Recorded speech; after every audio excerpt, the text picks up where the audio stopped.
Igor Tudor has now officially been announced by the club as the interim boss. I'm here not to enjoy, I'm here to work. And still Ricky Villa! What a fantastic run! He scored! Gascoigne going to have a crack. He is, you know. Oh, it's there! Here's Lucas Moura! Oh, they've done it! The wait for silverware is over! Hello and welcome to the latest episode of the Tottenham Way. I'm Tom Barclay of The Sun. I'm joined by the other Tom Allnutt of The Times. And we're here to talk about a rare good day for Tottenham, a rare good day for Igor Tudor. They've just pulled off a 1-1 draw at Liverpool, a ground where in recent memory they genuinely get battered, with Richarlison scoring in the 90th minute. But I think overall a really deserved point, and one that, whilst it doesn't change the dynamic too much at the bottom, looking at the table, is probably what one might describe as a massive bonus point that none of us were really expecting, and may well give Igor Tudor sort of new life into his interim reign when it was looking pretty perilous for him. Or not, we'll see. We're going to talk about it with Tom right now. So first of all, Tom, that performance and that result, did you see it coming? No, not at all. I'm not going to pretend to have any kind of foresight here. I thought Tottenham would get pumped, and I guess it was that kind of thing before the game where you sort of thought that even a kind of 2-0 defeat, if they sort of showed some signs of positivity and solidity after the game in Madrid, then you would kind of take that. I really didn't expect them to take a point. I have to say, I mean, the only caveat there was, trying to look at it glass half full. As Igor Tudor said the other day, where he said, in life, you can either look at it glass half full or glass half empty. And there are lots of empty things. Bottle half full. Bottle half full, he said. Yeah. And there's nothing full at Tottenham. And I still thought, you just said that you can look at it either way. Anyway, I mean, looking at, bottle half full, Liverpool clearly are not in a good moment themselves, right? And I think that really played out here today, and in terms of Anfield and the atmosphere there and the anxiety there as well. You forget that there are other teams in the Premier League who are also going through, bad moments. So I guess in that sense, they weren't playing, a super intimidating Liverpool, who are going to perhaps win 4 or 5-0, and maybe we underestimated that. But I can't pretend that I looked at the Tottenham team in Madrid and thought they would go to Anfield and get something. And it's just it's a very unfamiliar feeling, isn't it? I have to say, like, we've become so used, I think, to, as journalists, to covering these games and constantly having to sort of tread the same cycle of writing a disappointing, deflating match report, analysing the toxicity of the atmosphere, talking about, how Tudor or Thomas Frank was disappointed in the presser afterwards, then sort of, the day after kind of wondering about the future of the manager, this kind of cycle that we've been going in, almost on a weekly basis for the last, 2 or 3 months.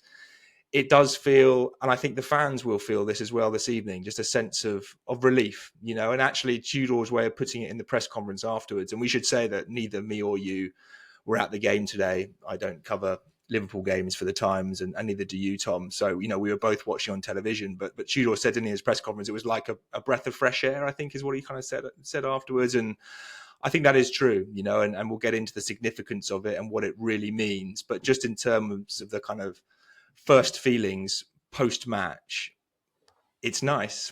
It's nice to feel like Spurs are not going to be the team for the next 2 or 3 days who are kind of being poured over in the media in terms of, why is this all happening? Where did this crisis come from? And I think the real key is that they build on it clearly. It's just a point, in terms of the table, it's just a point.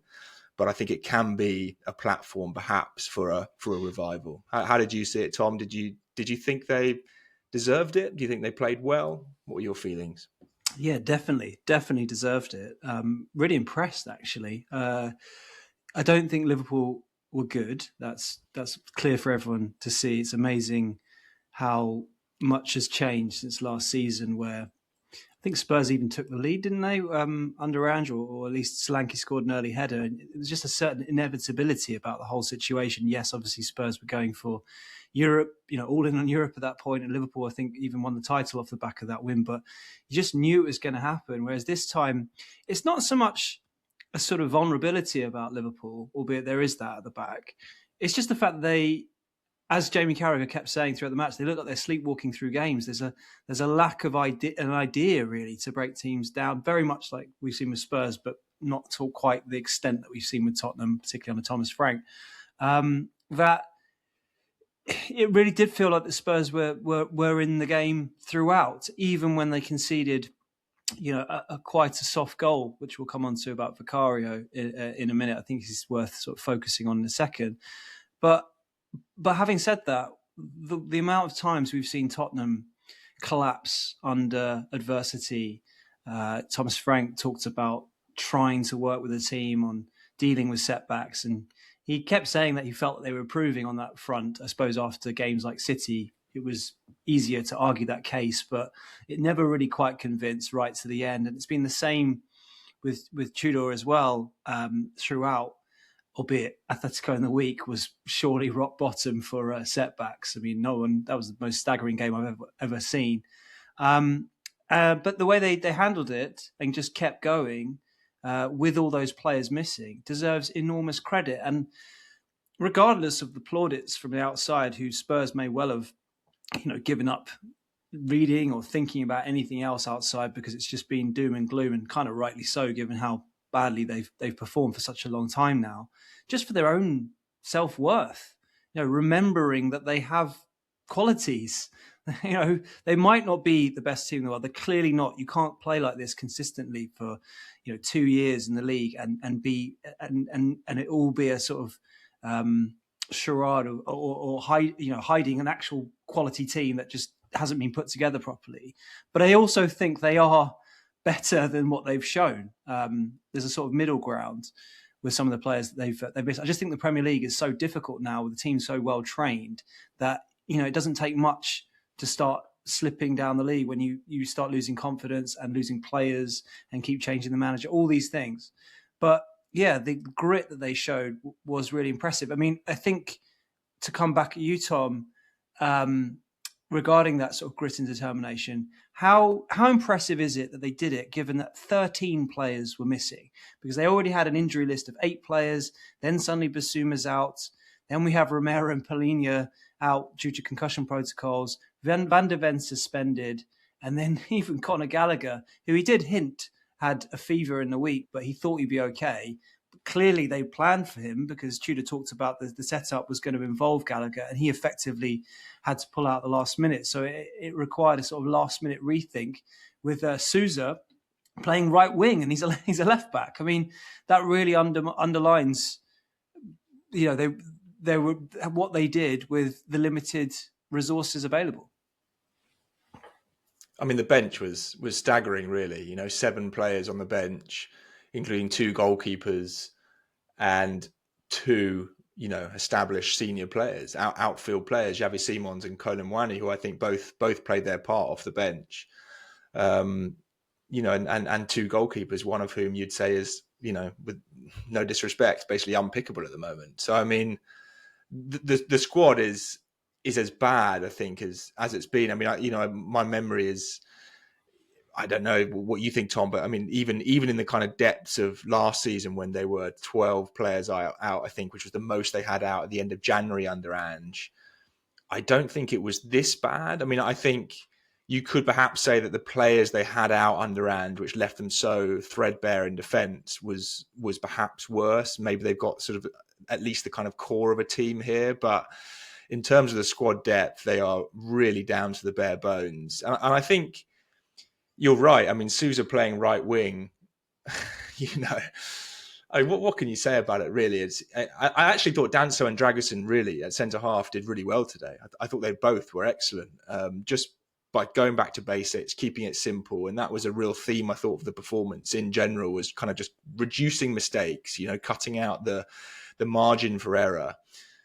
But you're right. And I think one big thing for optimism, I think, for Tottenham, and we can't count our chickens in this regard because, as Ange says, you think there's light and it's actually an oncoming train. But you would think this is rock bottom in terms of the injuries, right? I mean, next games, Atletico and Forest, sorry. Paulinho and Romero should be back after, fulfilling the sort of undergoing the concussion protocol. Perhaps Udogie, we think, will be back as well. Basuma, not sure. It's a muscle injury, right? So maybe not. But Gallagher, we think was an illness. He said it was fever, didn't he? So we presume that was still the case. So there should be more options. So this should be the kind of rock bottom.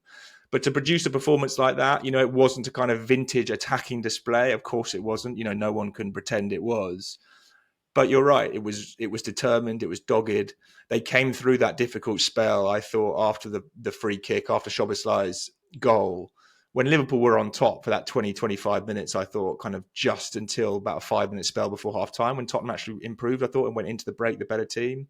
But apart from that 20-minute spell, I thought Spurs were probably the better side. I thought they were the better side in the first 20 minutes, and I thought they were probably the better side in the second half. So I completely agree. There's been a lot of unraveling, a lot of collapsing. And it was actually a slightly strange feeling to kind of get to the 25-minute mark and think it's 0-0. It's a normal football match. Spurs are not, 3-0 down.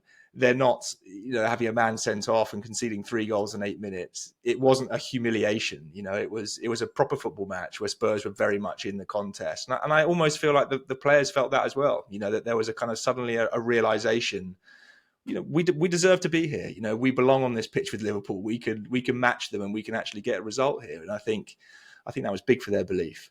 Yeah, you talk about the breath of fresh air. I think it was something like, if the fresh air of it. I don't think it was quite the breath of fresh air, but it was the same kind of feeling. And you can imagine all the players that Tudor said. I can imagine they all felt like that. It was just after just the pain of the last few months and what Mickey van der Ven said after Atletico Madrid. Obviously, he was suspended here, but how it's the doomsday scenario of the game and just absolutely awful at the moment, terrible, can't bear to look at his phone.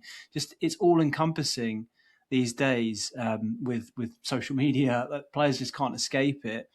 That feeling of we're not going to cave this time. We haven't caved. If anything, we've really persevered. I just don't think you can underestimate.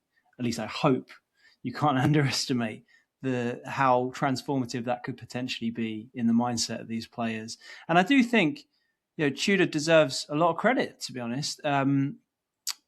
He said in the lead up in the press conference the other day, which we were both in for the lead up to this match, where I thought he spoke actually really well. But it was the reason I laugh is both of us were asking questions in the embargoed section. So for anyone who doesn't quite understand how it works, there'll be an open section for the TV, the broadcasters, first 15 minutes, and that'll be the stuff that you'll hear very soon after it's come out, normally 15 minutes after he's spoken, and then saved for either the next day or the day after. We have a written section, so we don't have to bother him too many days in a row. And I think he thought halfway through he was done, having to speak to us anymore, and he'd sort of had enough. But there were actually plenty of comments that he had, which were very sort of newsworthy and interesting to listen to. But one of the things he mentioned quite a lot was football being about mistakes, effectively, and cutting them down. And that after Atletico, in a game where you couldn't have had more mistakes, whether it be the obvious slip-ups or two players crashing into each other and essentially ruling themselves out as a result, obviously not intentionally. You're right about Dragic and Danzo. It felt like they went back to basics, the whole team, taking fewer risks. And I'd love to be in that. I would have loved to have been in the dressing room beforehand to see what that messaging was like. How much was it like, don't take any risks, be really calm. How would he have instilled it? Because whatever he did, it worked, I think. Yeah, I mean, it's funny, isn't it? It's the polar opposite to Ange. Like within a year, you have two setups and two messagings, which are just completely different. Ange was all about high risk, play out from the back, don't worry about the mistakes. We pass until we die, And now, I mean, I'm convinced, for example, this is opinion, not information, but I am convinced that Vicario was told at halftime, you go long. Because there was a couple of times, I don't know if you saw on telly, Tom, where Vicario basically, there was one moment, wasn't there, where, and this is sometimes the benefit of watching on television, you get those sort of multiple camera angles, and they went to Tudor after Vicario had just dallied on the ball for too long and then played a pass to Dragusin, which was basically, it was a bad pass and it was badly timed, and he basically put him under a lot of pressure and Spurs gave the ball away. And Tudor basically used his hands to kind of cup his hands, but he was essentially yelling at the assistant next to him, in frustration about what had just happened. And it was about 10, 15 minutes before halftime. And I'm convinced that at halftime, Tudor basically told Vicario, get the ball out of your feet and you go long. You find Solanke and you find Richarlison, because in the first 10, 15 minutes after the break, he did that almost every time. And I think that was sort of symptomatic of the performance in general. Not that it was a kind of, long ball, hoof it up, get it in the box sort of performance. It wasn't quite that. But I do think it was back to basics. It was the kind of back to some simplicity, not taking risks, not overplaying at the back. And I guess, is it ridiculous now, Tom, to kind of look back at the Atletico performance and sort of say that apart from the madness, there was actually some sort of signs of that? Is it ridiculous to look back at the Palace performance even and kind of say, apart from the madness, there was some signs of that? If it wasn't for the Van der Ven red card and the kind of unravelling, if it wasn't for the Kinski farce and the slips and the unravelling, that actually in between all that, in the kind of humdrum of the performance, Spurs did look like they were sort of trying to become a more back to basics team. And that maybe in this performance, they just didn't commit those suicidal errors. And we sort of saw a display that was kind of okay, and I don't know, is that fair, Tom, or do you think that's just a complete, were the performances against Palace and Atletico horrendous, and now we're kind of looking back and looking for signs that weren't there? Well, I think some of our most optimistic subscribers have raised that point after Atletico. I think quite a few commented that the performance wasn't that bad. It was just the mistakes that you can't really legislate for, and perhaps George and I did it, in the immediate aftermath of that game, which again was the sort of most bonkers game I've covered, I think, were maybe being a bit sort of doomsday scenario, but it wasn't just that. We're sort of hearing various things about how the players are responding to him in training, and just got the sense that it just wasn't working. But I guess in the context of this game as well, yeah, maybe it was one of those just ridiculous games. And he did say that, to be fair, himself, Tudor, straight afterwards. I've never seen this in 15 years. I've never had to sub off my goalkeeper, feeling like he had to sub off his goalkeeper. He'd never felt like he's had to do that in a match before. So yeah, I suppose. But I guess my counter argument would be, it's not like I saw loads from either of those. Definitely not Crystal Palace, because even before Spurs took the lead, personally, I don't think they were that good.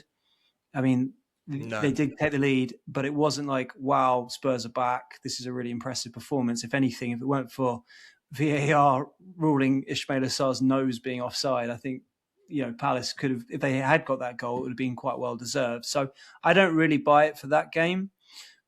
And it's not like Atletico was amazing. I guess you got nothing to lose. Back to the old Thomas Frank sort of second half situation where you got nothing to lose, pressure's off, and they still conceded 2 more goals after that.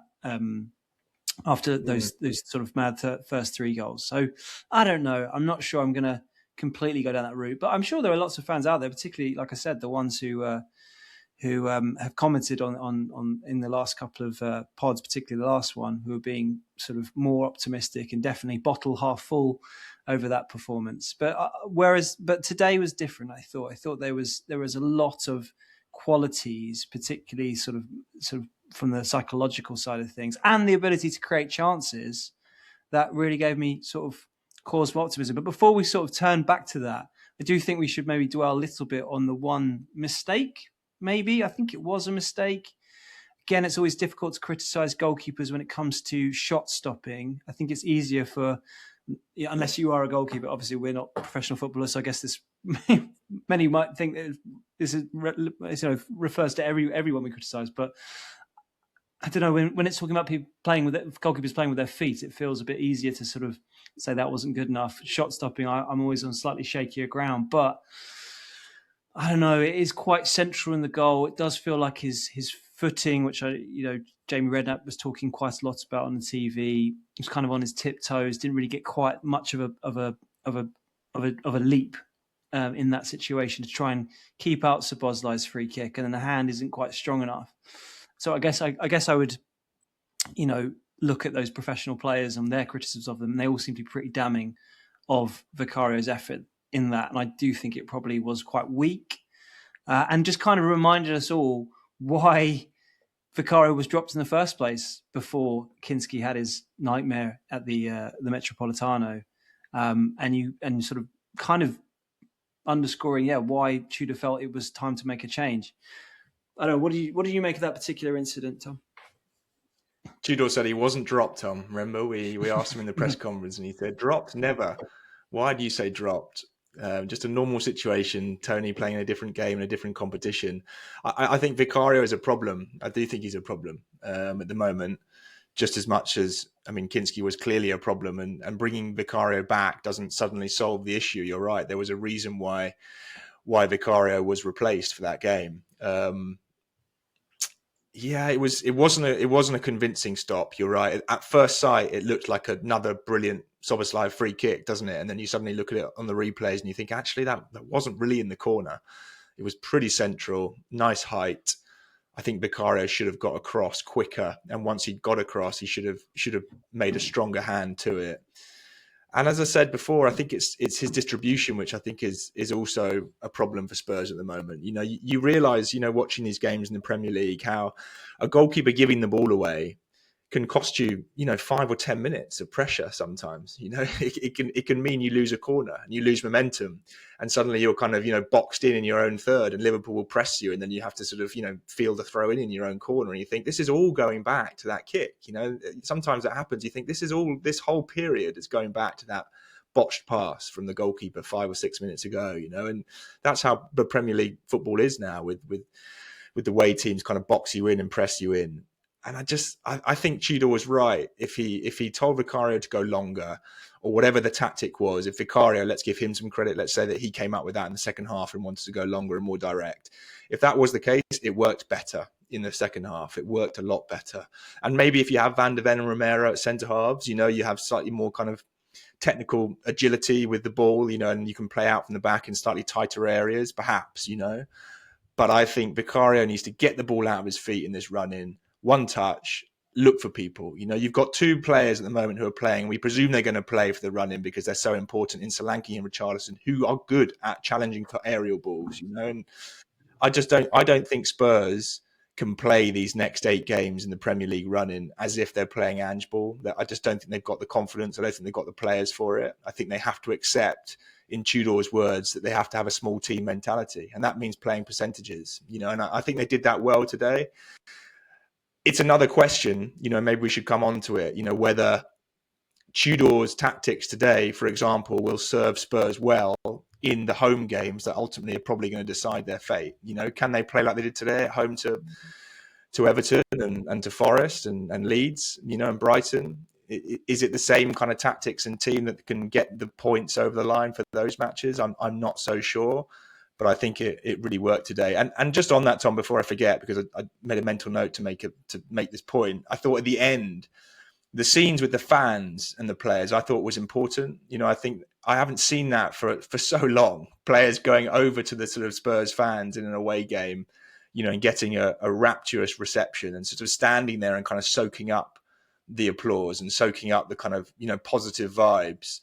Can you remember when that last happened, home or away? I can't remember. And I was sort of seeing results coming in this weekend. I saw Leeds United fans doing it away at Palace because they got a draw after, playing with 10 men. I was at the West Ham City game yesterday, and the West Ham players got a pretty warm reception at the end as well. And I was thinking after both those games, wow, Tottenham players could really do with that. And just seeing that at full time today, I just thought, maybe it's just the beginning of some feeling again, some unity again, just that sense of togetherness, which is what they're going to need in the next few weeks. Yeah, off the top of my head, I think maybe the City game where they came back from 2-0 down, might have been a few of those vibes afterwards, just because of the relief of that second half performance and getting a point. But it's been a long time. I certainly hope the journos up at Anfield who cover Spurs got someone in the mix zone this time, because it's been a while since we've spoken to any players, because they don't generally want to talk after a defeat for understandable reasons. But maybe we'll see some quotes tomorrow as a result of a better result. Yeah, I mean, you're basically asking, are they going to go back? They seem to be reverting to the old school 4-4-2, aren't they, of the 90s Premier League, really, going sort of long and two big strikers up top. But I don't really see a problem with it. I don't know whether playing specifically like they did today is probably the way to start at home games when, I don't know, what I want to see, I guess, is a low risk football at this point with so many mistakes cropping up until you really feel like you have to go for it. I might sound like I'll go completely against this. If against Forest, they keep it tight for like 70 minutes at home and then end up drawing 0-0. But it feels like they're in this position where, who blinks first, really, particularly next week against Forest, is going to be absolutely crucial. So you're right with Vicario. I don't want him to take any risks. And it kind of leads me on to Xavi Simons and the sort of use of him has been quite sparing in recent games for Tudor. And generally, it looks from the outside like he doesn't really fancy him. But then he actually made quite a big impact off the bench today. And it made me think, well, it's not always about whoever's in the starting 11. It is quite crucial what you can bring off the bench, particularly when you've got such limited options. And you've got to say, like you said earlier, actually, that both Xavi and Muani obviously set up the winning goal, had a big impact. And, I always remember being at the Euros and picking up this phrase in Germany where they call your ace up your sleeve, your sort of super sub, the Joker. And they always talked about, I think it was Füllkrug at the time was the Joker. He was the one who was going to be a different option and change something. And obviously Xavi Simons, when he signed for so much money, that wasn't what he was supposed to be and isn't hopefully what he'll be long-term, provided Spurs stay up next season. But in this particular situation, I can see how that might not be the worst use of him at the moment, where they're trying to make sure they keep it as tight as possible and then bring someone on to change the game later on. And if he can sort of buy into that, as frustrating as it might be, it actually might not be the worst way to go. I'm kind of talking myself into this. I'm not sure I'm saying this is definitely what should happen. But I like having Tal out wide. I even like Sousa being out wide right today with the sort of pace and directness of them. Xavi playing out wide it hasn't been that effective. And if you're going to play two up top, where does he fit in? So it's almost like, is he better as one of these jokers off the bench? What do you think? Yeah, I mean, I thought he sort of came on and in the first sort of few touches he had wasn't great. I think he sort of gave away quite a few cheap balls and he looked like he was sort of growing into the game. But actually, as the match developed, he really found his feet in that last, whatever it was, 10, 15 minutes, it felt like. I don't know if that's what it was. But he was suddenly on the ball a lot. And that was partly, I think, because it became a bit of a basketball match. I have no idea why Liverpool allowed it to become a basketball match, but it did. And to be fair to Tudor, he pointed this out the other day, didn't he, where in a press conference where he sort of said, what I've realised in the Premier League is that there's a sort of a match within a match, that within the last kind of 20 minutes, half an hour, there's almost another game that happens where you have to sort of react to the state of the contest by bringing on the right subs. I think because the game opens up, that both teams suddenly sort of go for the jugular and suddenly, you need to have the right players on the pitch. And he really recognised that. And I think that was important today because I think both Xavi and Colin Muani, clearly with the goal, were really impactful, and I think Xavi really appreciated a match where he suddenly had space. He was given the ball in areas where he could sort of drive through the Liverpool midfield that really wasn't there, and he could really make things happen. And actually, it was a bit of a shame. I don't know what you felt like, Tom. I thought after Spurs equalised, they could have won it. There were a couple of attacks at the end, but I thought, I don't know, I got a bit nostalgic, and I suddenly thought, if Kane was in this team, that would have been a goal there. Like just that ruthlessness around the box, where you kind of felt like if Spurs equalised and had the belief and the kind of quality to take advantage of a Liverpool who are really wobbling, I thought it was there for them. Porro, didn't he? I think it was the last attack almost, kind of entered the box, and I just thought, just whack it, mate. You know, he had the ball with his right foot, and I thought he might just sort of power it towards the corner, and instead he sort of chipped a slightly kind of halfy kind of cross into someone's shin.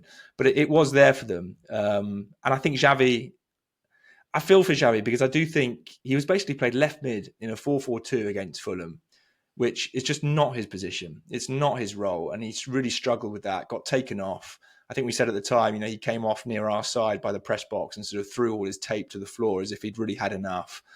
And he hasn't started since then, has he? He hasn't started against Palace, Atletico or Liverpool.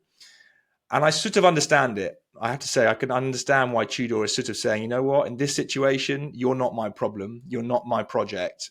My priority is to get this team stable and solid and with players who I can trust. And I think that's the team he's gone for in the last 3 games. But I think I agree with you. I think it's a great point that I think Xavi off the bench in the last 20 minutes really can have an effect. I think, Tom, we should talk about Tudor because I do think that he's a, you know, we've been kind of dancing around him, but I think it's a big subject after this game. I think a lot of fans will feel like the big question after this result is a 1-1 draw away at Liverpool and a late equaliser enough to mean that he now keeps his job for the Atletico and Forest games? Well, I was going to save that as a sort of final section. I just wanted to talk about Richarlison first, but we can do it first. But just before let's do Tudor, but just before that, the big question that fans want to hear is your take on whether he actually thought it was Arne Slot or the player liaison officer, Alan Dixon. Did you see this before the game? You might have missed this on social media. Yeah. It's this bit where Igor Tudor taps him on the shoulder. And a lot of people think he thought it was Arne Slot, and it wasn't. It was Alan Dixon instead. It was quite amusing. Well, as well at the end, he then went over to Alan Dixon after full time. I don't know if you saw that, and I wondered if he was sort of trying to kind of double down on it to make it look like he was sort of always looking for Alan Dixon's support. But yeah, it did look like he got that wrong, and I feel a bit sorry for him because, you know, it's the kind of thing that goes wild on social media, and maybe 10 years ago nobody would have noticed. But it's sort of, you know, it goes in with the kind of like, as you mentioned, when he kind of got up mid press conference the other day and sort of left before the embargoed section, it just kind of speaks to someone who is, you know, just finding his feet a little bit, you know, in a really high pressure situation. And I tend to err on the side of sympathy there rather than mocking. But, you know, yeah, it was pretty funny. To be fair, they do look similar, and from behind they probably look really similar. So, you know, I think most people could understand if that is what he was. If he did think it was on his slot, totally. That was just quite an amusing moment. First of all, before did he get asked about it in the press conference? I don't think so. Reading through the transcript, I don't think he was, but it was quite amusing. Just before we talk about Tudor's future. Just a reminder, guys, it really helps when you give us a like or a subscribe on YouTube in particular and Spotify. All your comments are really, really helpful. We're going to be doing I think we've done a March Q&A yet, have we, Tom? Obviously, this week we've got Atletico and we've got Nottingham Forest, but then we've got quite a big gap with the international break and the lack of FA Cup action. So I'm sure we'll squeeze one in. So any kind of questions, start getting them in now, really, on your thoughts. I know obviously a lot can change, as we're probably about to discuss in a minute between now and then, but any observations are really useful, I'd say, Tom, when people sort of point it out. I remember there was one particular comment that both of us have, I don't know if we've even talked about it on here before, we might have done, but if it's worth going on about again because I thought it was so good. It was after the Fulham match when we were talking about the chants that we pretty sure we heard of you're not fit to wear the shirt towards the players. And one of the YouTube commenters, I forget, I'm sorry, I can't remember your name right now. I'll give you a proper shout out later on at some point on the March Q&A, gave us a real brilliant rundown of exactly how it all worked, why they started chanting it, the reaction of the fans. And it's the kind of insight that, you know, you struggle to get elsewhere. So it really shows how much we're really enjoying from the sort of creators of this community, having people from the outside sort of chip in and enlighten us on things that we haven't seen either. So, and obviously, when you give a like and a subscribe, it really does make a difference to the numbers going up and more people seeing it and all that kind of thing. So much appreciated. Anyway, Tom, Igor Tudor. Well, I have to say, you know, this has been a difficult week, and I know after the Atletico pod, very late at night in Madrid. So maybe George and I, it was about 1:30 a.m. when we were doing the pod. So we might have been slightly bleary-eyed, and maybe that's why we went as hard as we did. But we definitely thought it felt like sort of end of days of Tudor. And there's been enough reporting and things we've heard of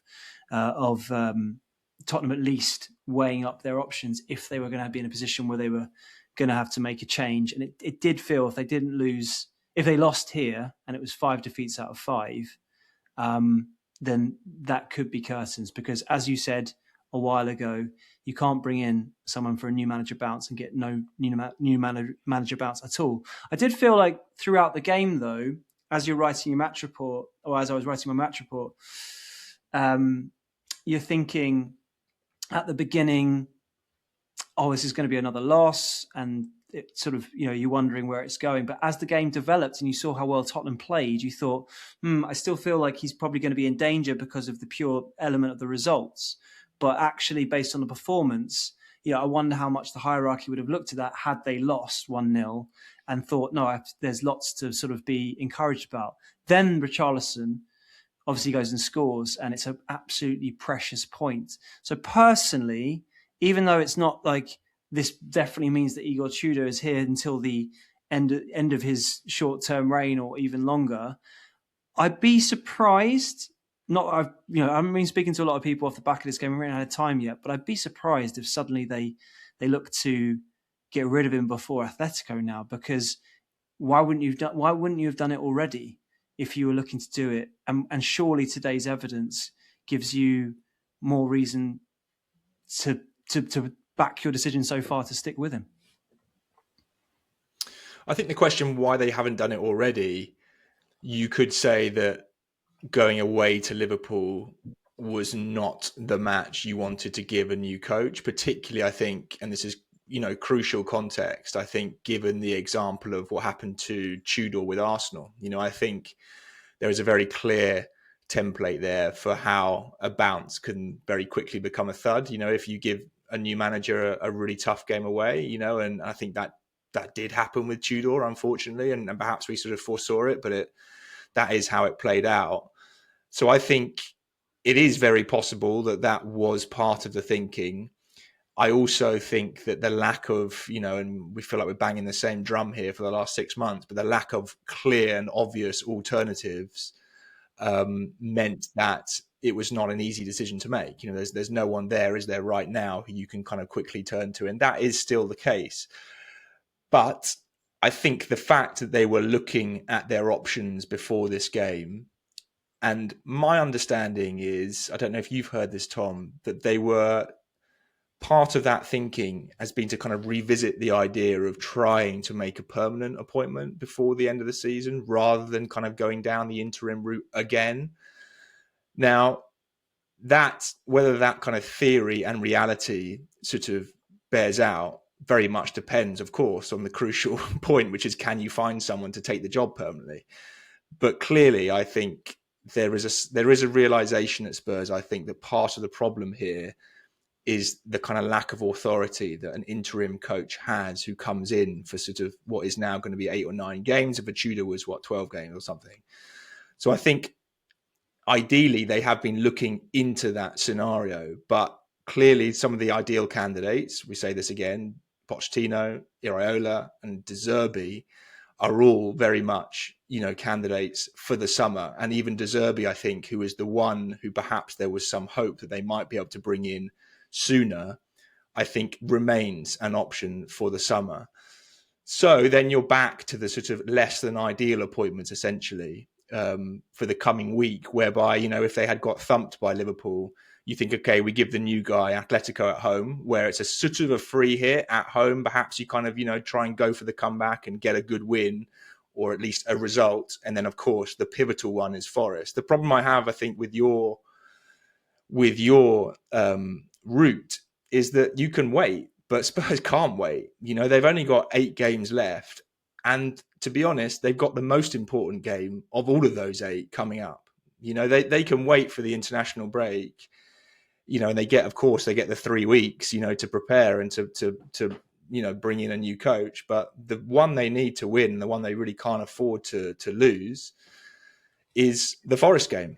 So that decision has to be made, I think. I honestly think it sort of has to be made now. If they just decide they don't want to make a decision just because they think, okay, let's just hope for the best because they've had a fairly positive result against Liverpool, and then they lose against Forest, then they've missed the boat. They've already missed it, and I think that's why right now is kind of the moment. And if they felt like Tudor wasn't the right person because they were getting, references from players, from people inside the club that it wasn't working, then I personally think they have to kind of stick to that, and I can see that, your view is an encouraging point, an encouraging performance. But I think if they now have to sort of take the right decision for the next few games, and as I say, particularly with regards to those home games, and if they think that Tudor wasn't the right man on Friday, then they should probably think that tomorrow as well. Yeah, I mean, I think this just underlines how difficult this scenario is. I mean, the ownership and Vinay Venkatesham, who's leads the operation with the Lewis family sort of in charge, have been battered from pillar to post for the decisions they've made and the situation Tottenham find themselves in, and understandably so, because this is Tottenham Hotspur and they're in very grave danger of being relegated, which is unfathomable, really. But it does show you how making these decisions is not as simple as just get the guy out. In fact, I think Igor Tudor even talked about this today in the interview with Patrick Davison with Sky. It kind of got lost a bit and was a bit of, he didn't quite understand what Patrick was sort of asking. But I think the crux of his point is that you can keep changing the manager effectively, and it doesn't necessarily mean it'll make any difference. And so that's what makes it difficult. Like, you can just think, well, he's the problem, we'll get rid of him. And obviously, Roy's pointed out finding an alternative is a headache in itself. But there's nothing to say that even if they manage to get Roberto Zerbi now, that within this short period of time, it's going to make it's a whole new thing, a new coach, new ideas straight away. Again, someone that the players are going to have to adapt to. And had they been thrashed at Liverpool, like we half expected, I think it would be hard to make the case that it wasn't worth doing that, because nothing to lose. It couldn't have gone any worse. 5 straight defeats, terrible performances, really, or a lot of the time, poor performances, nothing's working. But I've just witnessed an absolutely decimated Tottenham go to Anfield, where they've shipped 4+ in the last 4 games. And yes, Liverpool are not the Liverpool of last season, but they've still got some very good players. And they've put in a performance of such grit and determination that they were maybe, I don't know about unlucky not to win the game, but they definitely had a chance of doing it.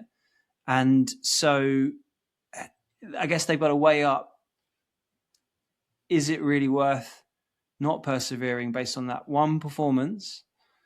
Because we only had, it's only one performance, but we've only had 5 so far. So it's not like the sample size is massive, whatever. Right? That, is it really worth then ripping it up and starting straight again? Because we're going to be back in the same situation where, as Pedro Porro put it before the Atletico game when he did the press conference, he said, we've only been together 3 weeks. We're learning about the new manager.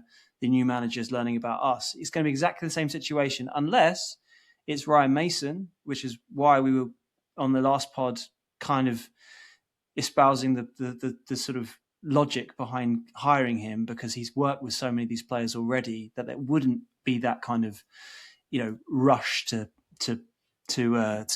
start all over again in this tiny time frame that we've got. So that would be why I would understand and half expect at this point, where at least give the Atletico game, because that's definitely a free hit. Albeit I'm talking myself out of it. With your logic, because it's a free hit, why not? If you're going to make a change, then why not give that as a sort of almost a test run for the new manager to try some things out ahead of the massive game against Forest. But I don't know. I just feel like I've seen enough today to unless you've got a really compelling alternative, to stick with it.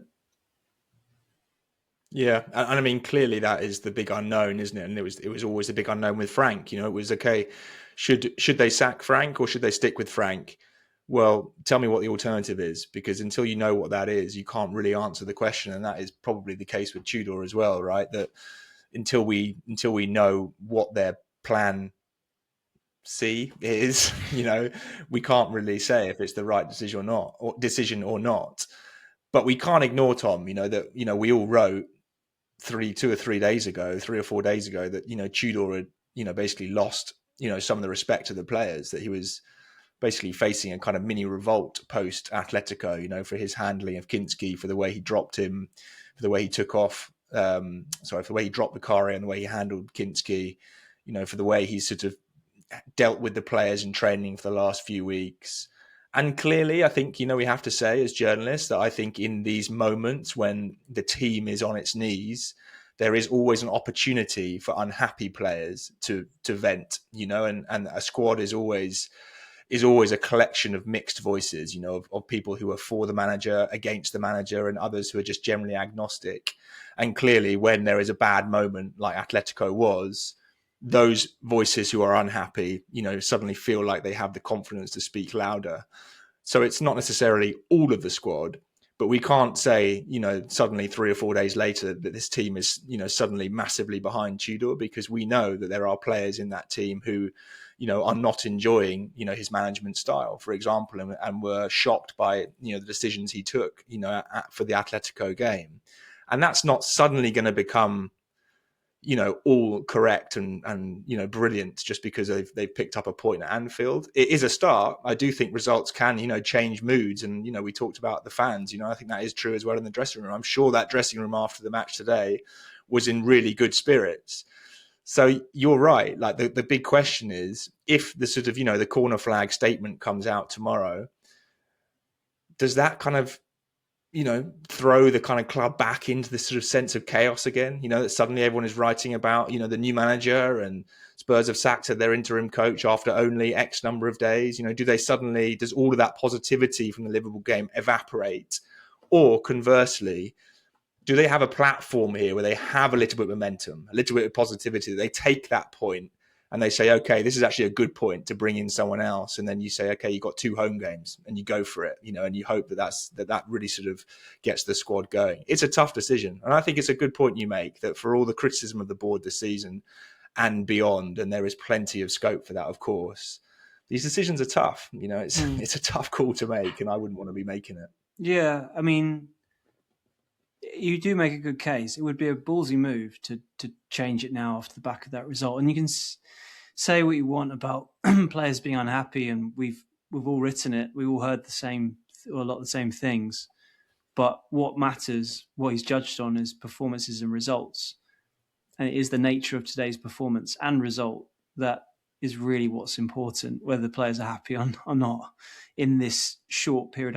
It's almost like if this was earlier in the season, players weren't happy, you could see it all going wrong. It's the reason why he doesn't historically has seemed to last in jobs for that long. It doesn't feel like whatever happens, whether he keeps them up, whether he stays in the job, whether somehow he gets the job long term, it's going to be Igor Tudor's going to be at Spurs for years to come, whatever, because that seems to be his kind of nature. But what matters, all that matters, is a gamble in the first place bringing him in. But the gamble was to try and get those few points, those few wins, to get them over the line.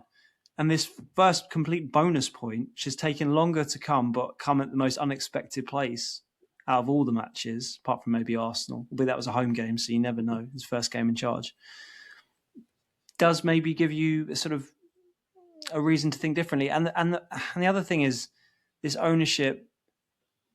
I guess they were decisive in the summer, getting rid of Ange, but you could argue that was more Levy. They were quite arguably dithering when it came to Thomas Frank. So if that's their track record of waiting longer, and I guess with Venkatesham, you can think of Arsenal with Arteta, which has probably proved to be the right decision, right, long term. But it seems to be more in his makeup purely based on the decisions he's made so far with managers, of which there aren't that many to judge, but to give people longer than others might. So that's what makes me think. But judging on that it's more likely that he gets a bit longer. But I see your point, and it could date very quickly if by the time people listen to it, he's gone. I'm not sure. I take your point about the kind of, how much time they gave Frank. I'm just not sure that's relevant now. It feels like a completely different world. The world where Vinay was kind of talking about Frank as sort of the long-term manager, and we're going to build around him. Like, no one believes Tudor is that guy, and all that kind of talk from Vinay and Johan Lange, about Frank, I just don't think applies to Tudor. But maybe more the lesson to take is that they hesitate, in these moments. They're not sort of ruthless, and they're not going to kind of like jump without really thinking and having a plan, and wanting to stick to a formula. It's not a kind of Marinakis full time. 20 minutes later, you wield the knife. Like that's just not in their makeup. So yeah, we wait to see him, and maybe by the time people are listening to this, maybe Tudor will be gone, and this conversation even will be slightly outdated. But I think it's a really interesting decision to have to make at what clearly is a really pivotal moment. Let's wrap this up with one final topic. I want to talk about Richarlison, because he obviously got the goal. We haven't really mentioned him yet. It's his fifth goal at Anfield, two for Everton, 3 now for Spurs. We know as a whole, his Spurs career has probably been a disappointment. Injury's been a big part of that.